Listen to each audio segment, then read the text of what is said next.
if you're watching this, I would assume that you're working with a chronically rude person. I always say, I'm impossible to offend. Try and offend me. Throw anything at me. Guys, I've heard it all. Most of the time, conversation is gonna be the antidote here. Communication, open communication, conversation, making each other humans, not assuming things about each other. No, we need to speak clearly to each other. Don't get angry, get curious. And remember that they're human. Hurt people. It's about making them not a distraction in your life. You need to attack it right away. So the second it starts to happen, call it out. Hey folks, and welcome to my channel. My name is Erin McGough. I'm a filmmaker and career educator living in New York, and today we're talking about how to deal with rude people, especially at work. Ugh. And be sure to watch this video the whole way through because I'm gonna talk about stuff at the end that only makes sense if you watch the beginning. So anyway, let's get into it.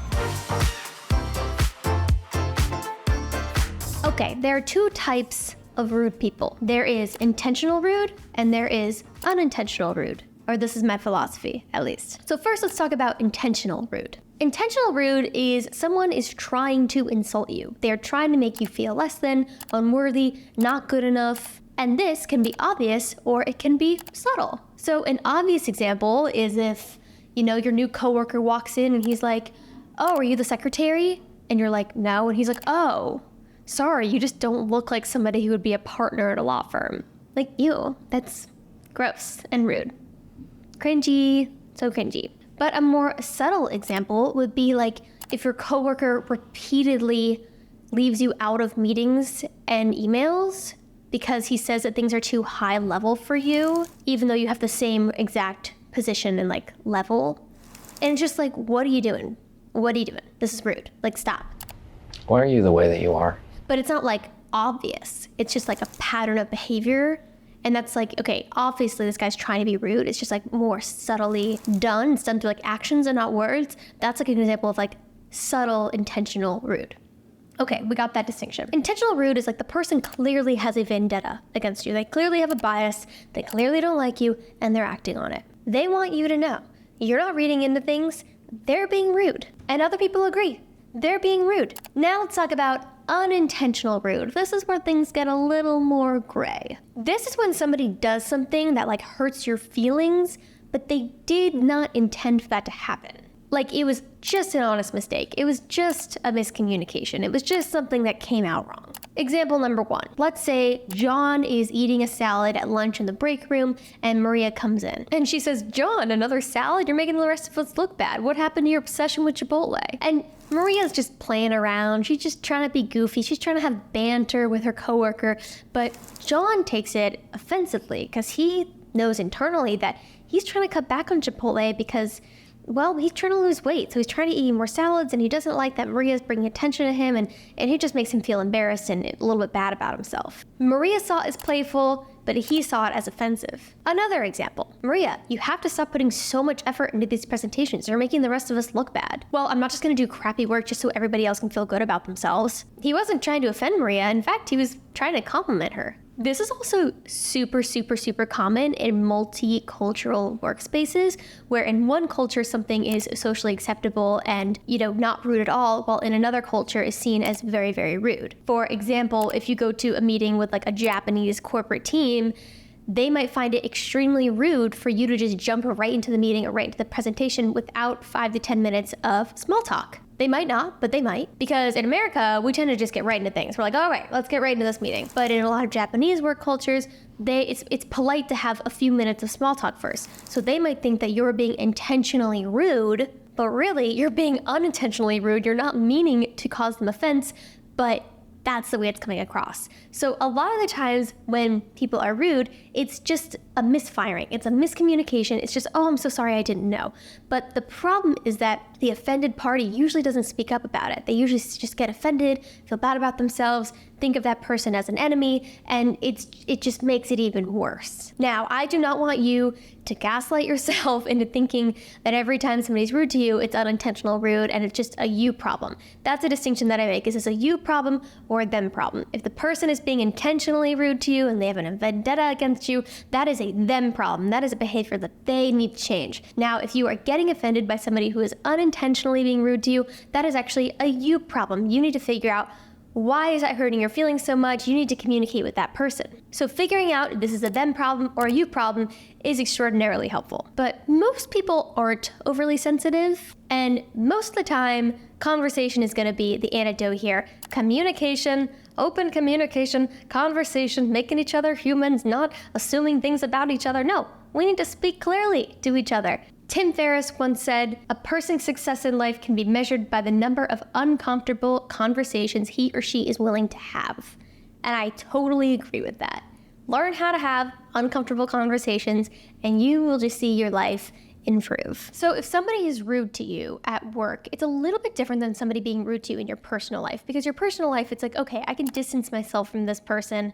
I can, cut things off with them, cut ties. But at work, you kind of need to work with that person if you want to keep your job at least. And you shouldn't have to quit your job just because somebody else is being rude to you. So it's important to learn how to have those maybe somewhat awkward or uncomfortable conversations. But the more of them you have, the easier they get, trust me. So if somebody's rude to you at work, the first thing you need to do is take a step back and look inward and take context clues into consideration. First thing you need to do is give the person the benefit of the doubt. Just consider seeing the things from their perspective. Was this an honest mistake? Was this a miscommunication? Did they really intend to hurt you? Now the thing is that you're not a mind reader. You'll never be able to know if somebody did something intentionally or unintentionally until you ask them. But before you go and ask them, first take context into consideration and think, was that really offensive, or did I just get offended? Now, I'm not saying that's the case most of the time at all. That's probably the case like 5% of the time. But it's really, really important that you first think, wait, did they mean that in a bad way, or am I just really, really, really sensitive about that? So ask yourself, does it seem like this person was intentionally trying to hurt your feelings? And number two, what hurt feelings are you feeling? Like, why do you think this hurt you so much? Does it make you feel bad about your body? Does it make you feel bad about your mind? Does it make you feel bad about your character? What is the deep hurt there? And just kind of dissect that for a moment. Regardless if that person meant to hurt you or not, it's important to kind of dissect those hurt emotions whenever they arise. Feel your feelings. Next, you need to think, do you think this person was intentionally trying to be rude to you? Like, have they done this in the past? Is this a repeated behavior? Maybe they have. Maybe this is something they do all the time and you are sick of it. You've had enough of it. Or maybe they haven't, and this was just a one-time mistake or miscommunication. It's important to look at the data before jumping to conclusions. But if you're watching this, I would assume that you're working with a chronically rude person. So let's talk about it. It's important to grow thick skin, and no matter what industry you're in. I always say, I'm impossible to offend. Try and offend me. Throw anything at me. Guys, I've heard it all, okay? I worked in the film industry. I have heard it all. You cannot offend me. And I think it's an important thing to try to become. Inoffendable. Unoffendable. You can't hurt my feelings, because when you become that version of confident in yourself, people don't have power over you. You don't care if somebody insults you or whatever, because, well, you're you. If somebody comes up to me and they say, "Hey, Erin, I hate your purple hair," I'll say, "Okay, weirdo. Like, I clearly don't have purple hair." It's the same thing with any other insult. If somebody comes up to you and they say, "Hey, your design skills suck," and you don't think your design skills suck, you'd be like, "Okay, weirdo." But if you secretly think that your design skills suck, you'd be like, "Oh, that was really mean. I didn't like that. That was mean." Part of this video is, again, I'm not putting all the onus on you, because a lot of people watching this probably are dealing with somebody incredibly rude, and we are going to talk about that. But I want to encourage you to put on some armor and grow some thick skin, because people are going to come into your life and try to hurt you in all facets of your life, professional and personal. And it's just important to have that armor on and to grow some thick skin and to know who you are and to not care what other people think about you, because you like you. Okay, making sure that's sinking in. The thing with rude people is that you need to attack it right away. So the second it starts to happen, call it out. But I'm not saying to call it out aggressively. So if somebody is being overtly, obviously rude to you, it's really, really important to think of things from their angle. So are they being rude to you maybe because they're insecure? Maybe you intimidate them? Maybe you offended them? Again, this isn't something that you could possibly know because you don't live inside of their brain. So you need to ask. Usually if somebody's being overtly rude to you, they have an MO. They want to embarrass you in front of other people. They want to feel better about themselves. They're insecure, so they want to put you down. These are like the most common. A lot of the times, though, people might just be stressed out. They might have different communication styles. You know, if somebody grew up in a loud Italian house where everybody was really straightforward and blunt, and you grew up in a house where nobody shared their feelings, like, they might come off to you as really, like, mean, but they might just be thinking, like, oh, that's just how people communicated in my house growing up. So again, always take those context clues into consideration, give people the benefit of the doubt, and remember that they're human. Hurt people. So if somebody's trying to hurt you, trust me, they are hurting a lot more on the inside. Emotional intelligence, maturity, picking your battles, strategic communication, these are soft skills that are gonna take you so far in life. So of course, I could sit here like other people and tell you, like, clap back, stand up for yourself, like, tell them how it is. It's not gonna help you. If the desired end result is to have a good working relationship with this person, making them feel embarrassed, or getting back at them, or getting revenge, it's not gonna get you to where you wanna go. Having less enemies in your life, having more allies, more friendships, working well with others, that is going to benefit you. This video is not about fixing the person who's rude to you. It's about making them not a distraction in your life.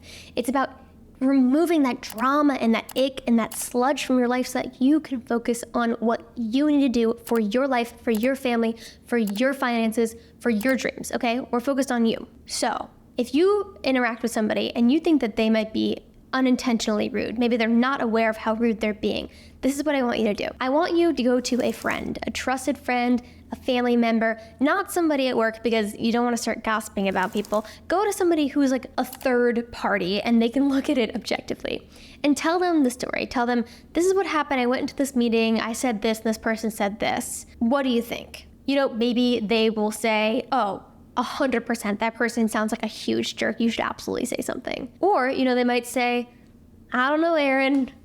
That sounds like that person was just making a joke. I was joking, Toby, all right? And that can kind of give you like a little bit more perspective because the person knows you, they'll have more of an objectivity on the situation, and it can just kind of give you a little bit more intel on how you should approach it moving forward. Now, if the person is being intentionally rude, overtly rude, this person is just a bully and a weirdo, this is what I want you to do. The first thing that I want you to do is try to actually ignore them. So whenever they say something rude to you, kind of just ignore it. It's called the gray rock method. You just kind of leave it alone. Because if somebody's being rude to you, they're probably trying to get a rise out of you. They're trying to get a response, or they're trying to get a specific action, because nobody's just rude to be rude. They want something from you. They want some type of feedback. So just gray rock them. What'd you say? I didn't catch that. Huh? Don't let any emotions rise up. So don't say, excuse me, that was rude. How dare you say that to me? That was so mean. Because that's what they want. They want you to get all flustered and mad and stuff and start drama, because then they're gonna flip it right back on you and say, whoa, you're the jerk. You're the mean person. You're like, no, you started it. Or if you need to say something, you can just be like, it's kind of a weird thing to say out loud. You want me to get coffee? You know, just kind of like repeat back what they're saying, but in a very neutral tone, and just kind of like look at them kind of like interesting, like, oh, okay. That was a weird thing to say. Leave it alone. This will lead them to not getting the negative stimulus that they want back, and they'll probably just start to leave you alone because you're not giving them what they crave from you. Now, if that's not working, or if they're being rude in a way where it impedes your working relationship, or you need to get stuff done and they're just being rude and you can't get your work done, here's what I want you to do.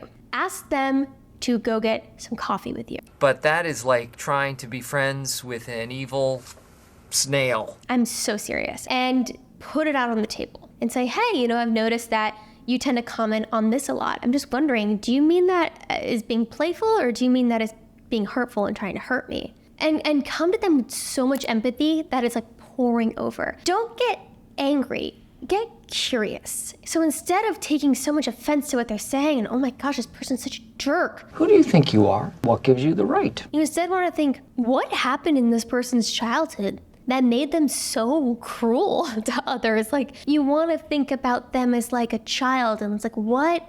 Did they just not get enough attention from their parents? Like, what happened to this person? And the thing is that when you get them one-on-one like this, This is extremely effective. If you try to do this in front of a group, it probably isn't gonna work because they're gonna try to save face. But if you get them one-on-one, it's too intimate for them to ignore you. It is so important that you take the high road in this conversation. They might try to turn it back on you. They might try to say, it was just a joke, you don't have to get all offended. And you can just say, oh, well, I'm sorry, I didn't think it was very funny. It actually was a really soft spot for me and it really hurt my feelings. You know, would you mind going forward, just avoiding making jokes about that? And just get right to the heart of it. Because if they're alone with you one-on-one, they're probably gonna let some of their armor down. And if you let some of yours down, they will too. Again, this isn't about getting fair or getting even or getting revenge. That is just going to drive you down a hole for the rest of your life. You have to take the high road. You have to be emotionally mature. You have to strategically communicate with people around you in order to get to where you wanna go. This video is not about how to run a therapy session with your coworker who is like super rude and weird. This is about you. You doing your job, you getting promoted to VP, you getting your bonus, you doing what you need to do. And if that person is getting in the way of what you need to do, and the silent treatment and the gray rock method isn't working, then you need to have a conversation with them. Now, if you hug it out and have this great conversation and they go back to being rude to you, that's when you need to escalate it. Go to HR or whatever, submit a documentation, a private complaint, just letting them know, hey, you know, this person's been especially hostile to me. Here's an example, here's an example, and here's an example. They've been making me feel uncomfortable. I tried approaching it by having a one-on-one conversation. They agreed to no longer be hostile to me or treat me this way, but they continue to do so, and it's making it very uncomfortable for me to work here. Just document it. So it's in writing. And again, you can still have that one-on-one meeting with them. But if this person is that's just the way they are, a lot of people are just like that, and like they need to go to therapy and like figure it out for themselves. And that's not your job. That's not a you problem. That's a them problem. The you problem was communicating to them, and you did that. And now the ball is in their court, and they can choose how to act moving forward. So you have to learn sometimes to just put those blinders on, pray for those people. Hopefully they find what they're looking for, and just focus on you. Just do what you gotta do to get through the day and get to your goals. Again, this is about you and not about them. You don't go to work to fix your coworkers' emotional problems. You go to work to work. So anyway, I hope you liked this video. Let me know if you want more videos like this, or leave a comment down below of a video that you'd like me to make. Remember, you got this, and I'll see you next time.